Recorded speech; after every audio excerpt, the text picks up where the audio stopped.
It's Clark and Perry on the case. Da-na-na-na. Clark and Perry do what it takes. Da-na-na-na. Clark and Perry investigate. The activities and interests of local artists in the Windy City's finest throughout both Lethbridge and Medicine Hat, Alberta. Available on TELUS Optic TV on demand, VidFlex, YouTube, and more for limited time only. Terms and conditions apply. Da-na-na-na.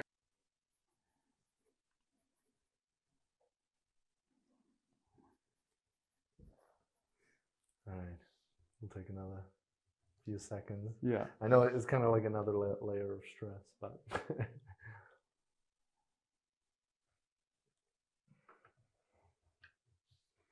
you know, and it's just really interesting thinking about you know, making things more accessible. I find that sometimes when you put a time constraint on yourself to just get something done, like even if you know you think about doing the dishes, okay, well maybe I'm just going to give myself 10 minutes and I'm going to see how many dishes I can get done. And like it's a great way to approach things sometimes, and it can take the weight off doing the entire task.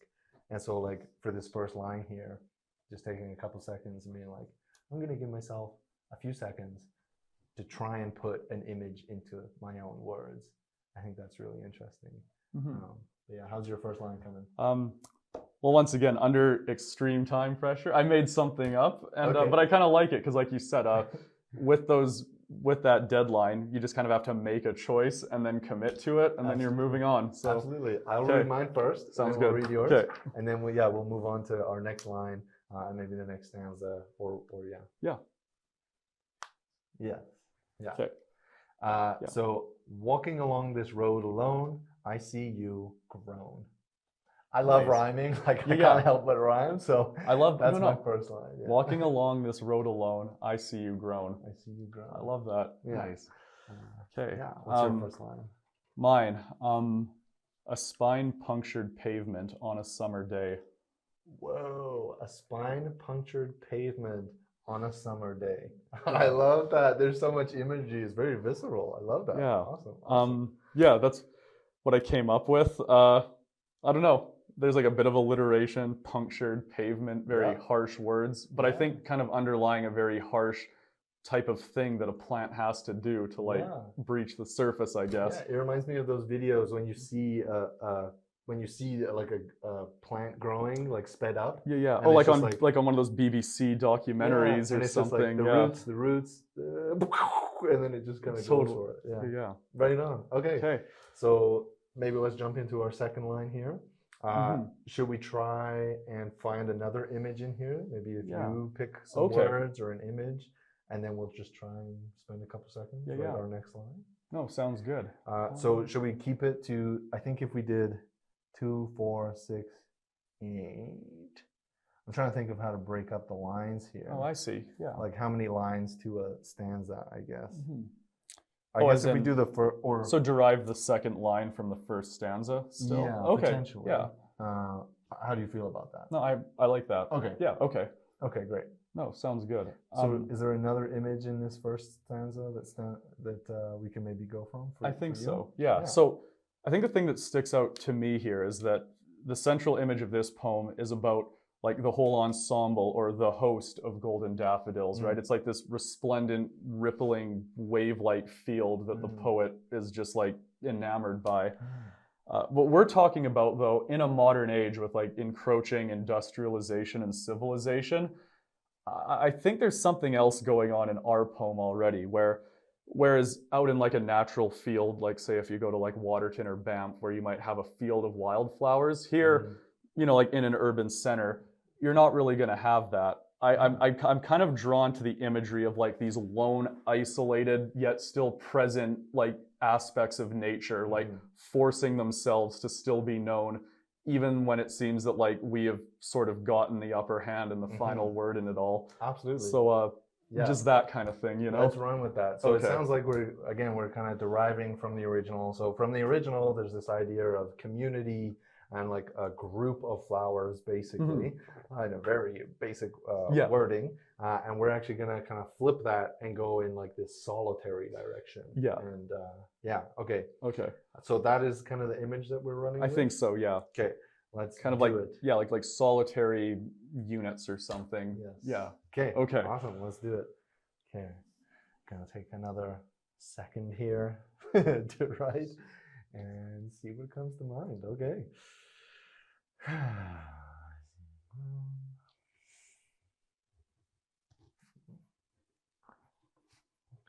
Okay.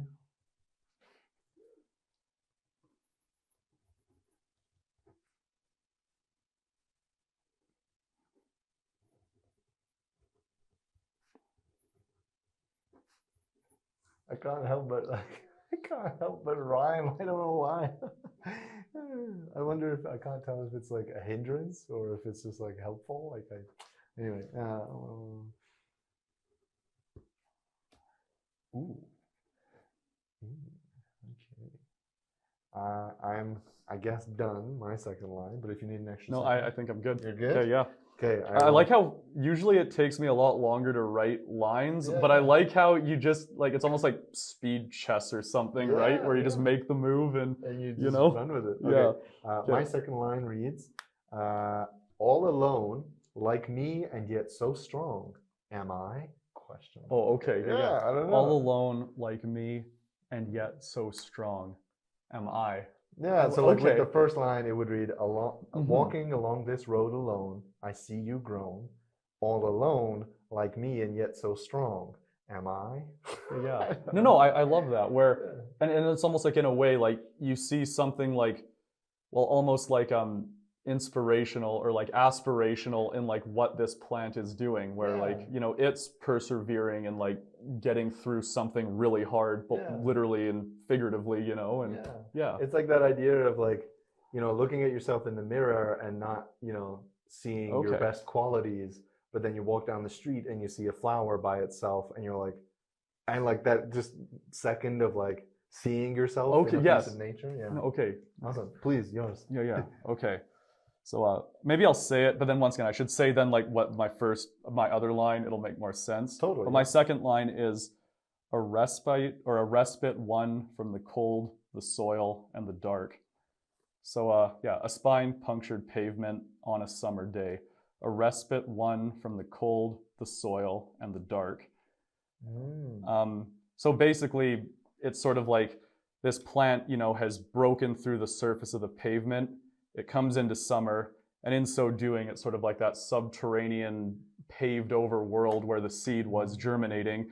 It's cold, it's dark, and it's basically, yeah, like it was like a dense, miserable place to be, and now so like it's broken through. Yeah. Oh my gosh. Okay. Damn. Okay. Okay. Awesome. So nice. So then we're going into stanza 2 to derive our next kind of kernel Yes, here. Okay. I think Yeah. so. Yes.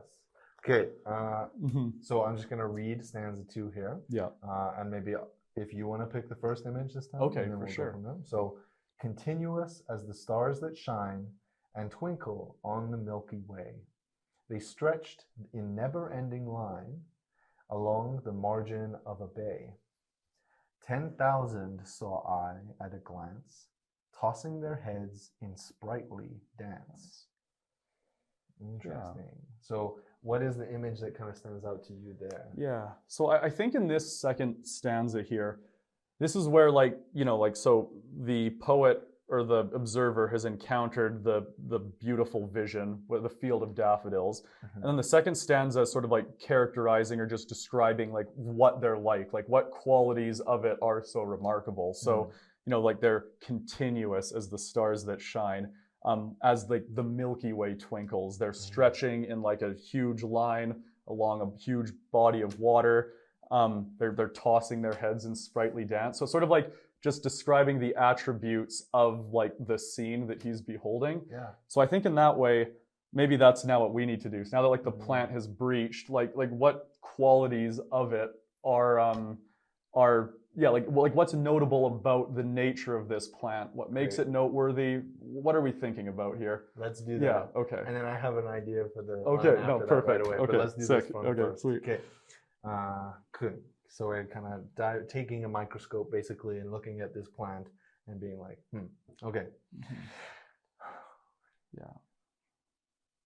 Okay.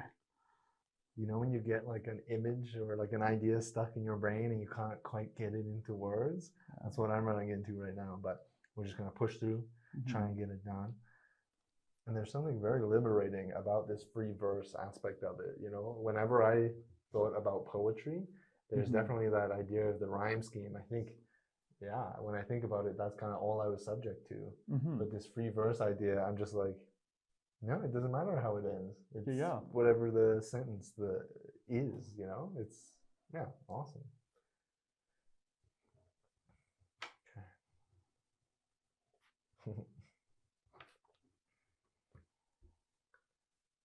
Okay.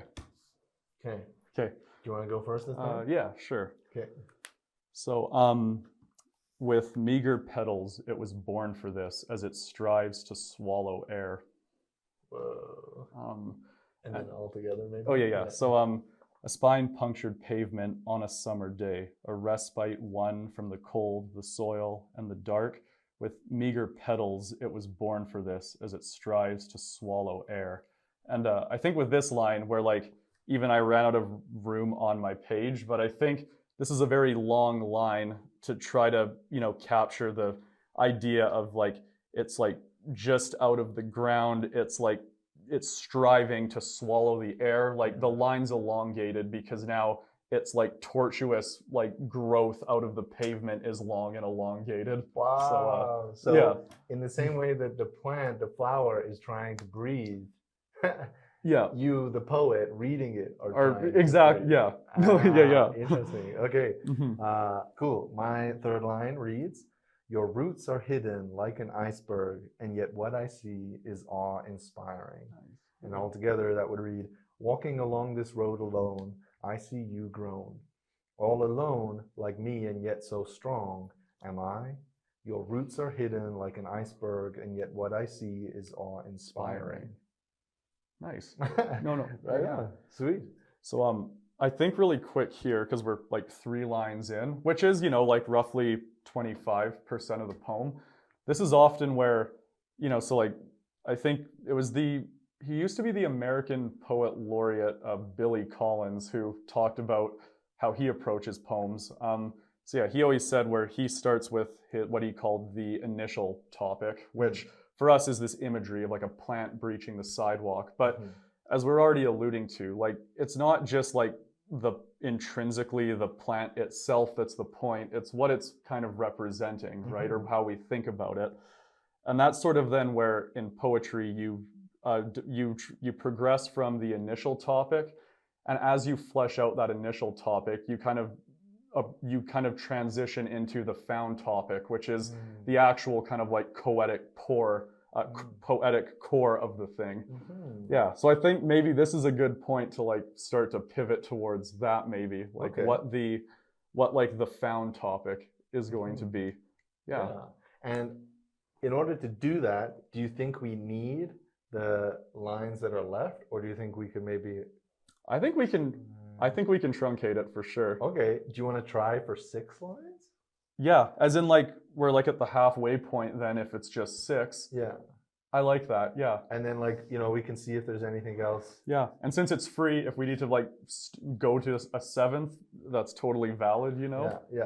Okay, I like that. Let's run with that. Nice, and I think it's your turn, right? Yes. Yeah, okay. Yes. Yeah. And my idea, so we just took a microscope kind of up to this plant to look at that. And so then it was actually, it speaks to this idea of the field of daffodils, and like it's a mass and it's moving. And I actually want to look away from the daffodil for a second. Yeah. And that idea of not seeing the monotony around you anymore.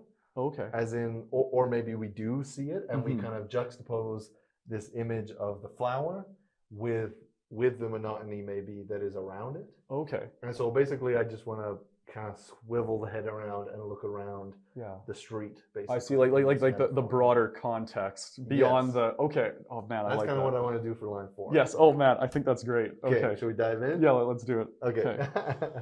Okay. We'll take another moment here to see what comes out in line 4. Okay.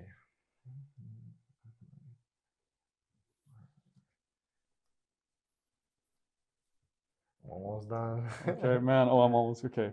I say done, quote unquote, because it's really interesting. Yeah, just giving yourself a time limit, and I don't know how many times I'm going to say that, but yeah, but it's very freeing. Trying to just find a natural end to the sentence, I guess. Yeah. I can give you another second. One more second. Yeah.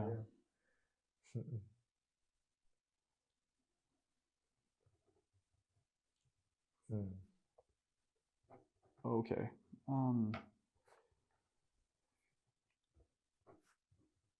Okay. Here we go. We're gonna roll with that. So Let's do it. okay. And honestly, this might have actually just turned into line 5 for me as well. Okay. To be honest, yeah, Sounds I think, good. yeah. Okay, so like I have 2 here probably. Okay, sounds good. Yeah. I honestly might also. Like I don't know if I split it up like intentionally necessarily, but it turned out to be a much longer line. Yeah. And often I think that'll happen where like you have a line, but you kind of get your block of text, and then you realize like, no, like this can be parsed down into individual fragments, and Totally. yeah. Interesting. Take it away. For sure. So its crib isn't grass or meadow or loam, but rather monuments to commerce, fields turned to stone. Yeah. Dang. Okay. And then maybe all together. Just Oh yeah, for sure.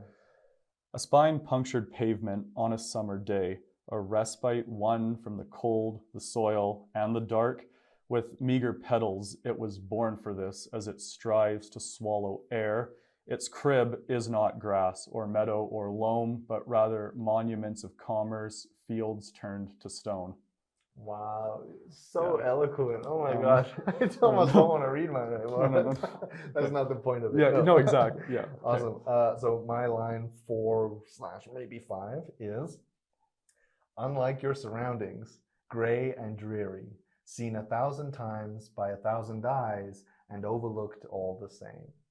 And so altogether that would read, walking along this road alone, I see you grown, all alone, like me and yet so strong. Am I? Your roots are hidden like an iceberg, and yet what I see is awe-inspiring. Unlike your surroundings, gray and dreary, seen 1,000 times by 1,000 eyes and overlooked all the same. Nice. Yeah. Cool. So potentially we'll dive into line 6. Should we just call it line 6? Exactly. And I think I'll probably need to go to a 7th, but it very well could turn out that this next line will like break into 2 parts anyways. So yeah, totally. Yeah. And so maybe I'll just read briefly through the 3rd and 4th stanza. Okay. And we'll just try and grab an image in there to maybe run with. Yeah, kind of like a core last image, which will inform the end of our poem. Yeah. And then, because I know you mentioned that kind of like found meaning. Oh yeah, like the found topic. Yeah. Would that be in keeping with doing that, or? I think so, yeah. Yeah. Exactly. So like as a very, very quick aside, to kind of do that like initial versus found topic thing as it applies to this poem. So yeah, it's like the initial topic is literally something as simple and universal as like a person took a walk, right? Like I was walking around and I encountered a field of daffodils. And then, so the found topic is like you went for a walk, he's looking at the daffodils and everything. But of course, like, it's not the mere existence of the daffodils that's the notable thing. It's kind of like I think the core of it comes down in the last stanza, where it's the sort of like just immeasurable joy and value that like beholding such a gorgeous sight gave to the poet. So he says, and he even says, kind of similar to the line you just wrote in your poem, where he's looking at all this beauty, all these flowers, and he said, I gazed and gazed, but little thought what wealth the show to me had brought. And then it's only for oft when on his couch he lies in vacant or in pensive mood. And then I think William Wordsworth himself said these were like the best 2 lines in the whole poem. He said, they flash upon that inward eye, which is the bliss of solitude. So it's sort of that like immaculate recollection of that beautiful sight at some distance removed that is like the true kind of like gift of this walk he went on. You know, and that is sort of like what the found topic was, like the kind of like joy of reflection on like beautiful things, I think. Yeah. That gives me an idea. Okay.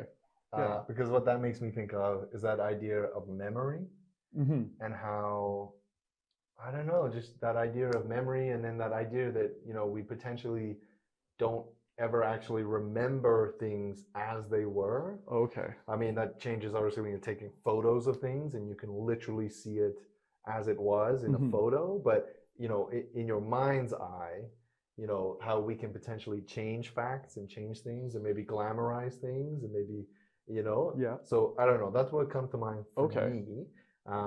So we could either run with that idea of like memory, and or we could read through 3 and 4 and see if there's something else. Okay. What would you prefer? Maybe let's roll with memory right now. I Okay. think you're onto something here, Okay. and I might have my own way of branching off to that in this, but Absolutely. let's try it out. Okay. Okay. Cool. Cool. Okay, let's do it. Yeah. Okay. That sounds good. Cool. So our last line or two maybe, and we're running with the idea of memory. Okay.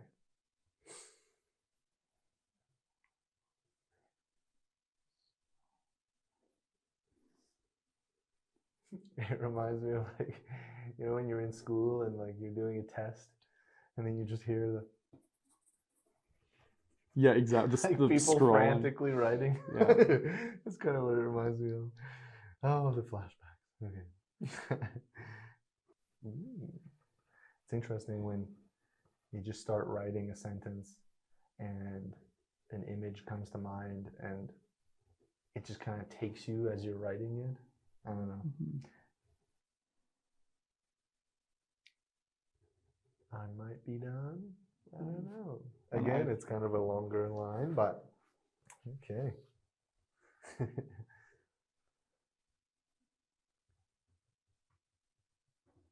Okay. This line's getting away on me here. And it might be because we're trying to kind of squish these ideas. And if we, you know, I can imagine, you know, if you're by yourself and you just take that time, you spend that time by yourself, yeah, you can spend the time to kind of elaborate and really kind of iron out the lines and stuff. But, oh, for sure. I have one little thing to add to mine. Might be one where maybe, I don't know if that makes a difference or not, but Actually, I think I'm about to wrap mine here too. I just found, okay. okay. I'm gonna put the pencil down. I can see Clark being like, put the pencil down. Awesome, awesome.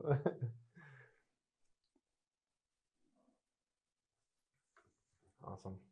And I think I will read mine first and then do mine all together. And then we can finish with yours, I think. Okay. Sweet. Pencils It's down. It's over. Awesome. Reminds me of, like, was it like Top Chef or like remember it's like put your knives down or Put your whatever. knife Like, down. you know, Yeah. Awesome. Okay. Okay. I'm gonna read. Maybe let's just read it all the way through. As Yeah, let's opposed just to read. the Yeah, line, totally. And then Yeah. Great. So I'm just gonna start from the beginning and see how this goes. Okay. No pressure. We made this in like, I don't know how long. But Yeah. Very not long at all. Yeah. Okay. Yeah. Awesome. Okay. Walking along this road alone, I see you, grown, all alone, like me, and yet so strong. Am I? Your roots are hidden like an iceberg, and yet what I see is awe-inspiring. Unlike your surroundings, gray and dreary, seen 1,000 times by 1,000 eyes, and overlooked all the same. Now when I am alone, I see you, stuck, embedded in my brain like you once were in that lonely road of old. Oh man, I really like the way you finished that. Oh, thank you. Yeah. It's like embedded in my brain. Even see, like, talking about how, like, that line, like that just feels good to say, like, Right. embedded in my brain. Yeah. As like the thought that, like, viscerally that feels right when there is like kind of like a very sticky or like compelling thought or image in your mind, like it's embedded, you know. Yeah, it's a good word choice, I right? really like the word choice. Oh man. Yeah, and then just the imagery of the plant kind of embedded in the concrete, and then that image itself Embedded is in your brain. yeah. Awesome.